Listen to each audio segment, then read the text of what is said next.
பார்த்தா எப்படிங்கிறாரு?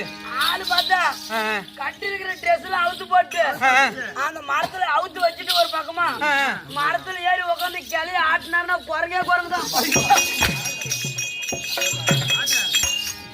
எப்படி இருக்கிறாரு? ஆள் எப்படி விருந்துருமா? சாமி நீங்கள் வீர தீர்றான்